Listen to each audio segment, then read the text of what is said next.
TVC Breakfast Saturday, and I am Kemi Fola Adeyemo with Emmanuel Ajayi. It's a pleasure to be here again, and it's a rainy Saturday morning.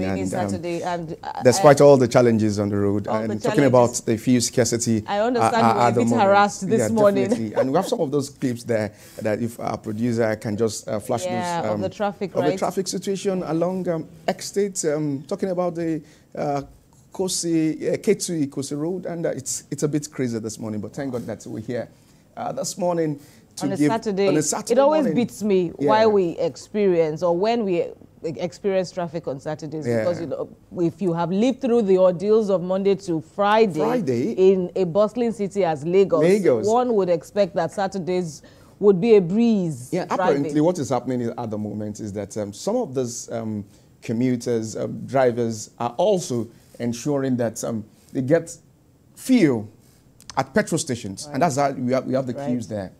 That's been quite a recurring decimal this week, last week as well. Yesterday, I also had a bit of the experience. I was wondering what the cause of the traffic was, because I was, heading on that particular stretch of the road on an off-peak period, talking about, when you won't expect traffic to be busy.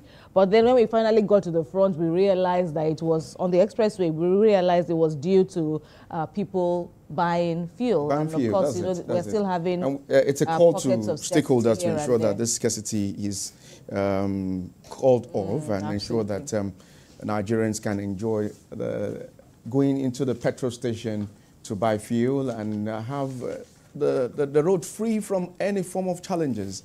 Is a bit crazy this morning getting to this place. That's along Estates K2 Road.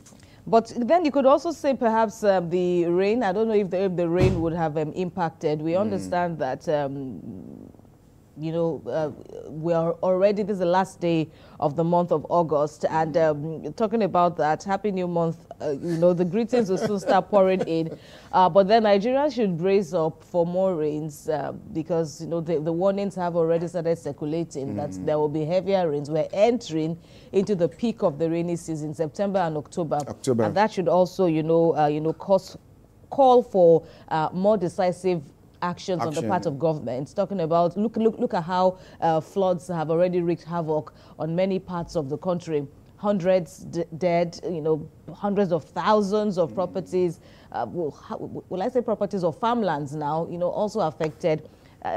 We sure hope that things will be much better for Nigerians, for people to heed the warning that have been circulated already, and for governments to do the needful. Aside from calling on government, individuals too, we have a role to play in everyone. It's a collective duty, definitely. Indeed. But then you could also say the government also needs to be at the forefront to lead. After all, that's what they are. And yes, we should also call on ourselves to also be well behaved and consider your neighbor before you do all that you talk about waste disposal and the rest. Absolutely. The show is packed full, by the way. If you've been following the trend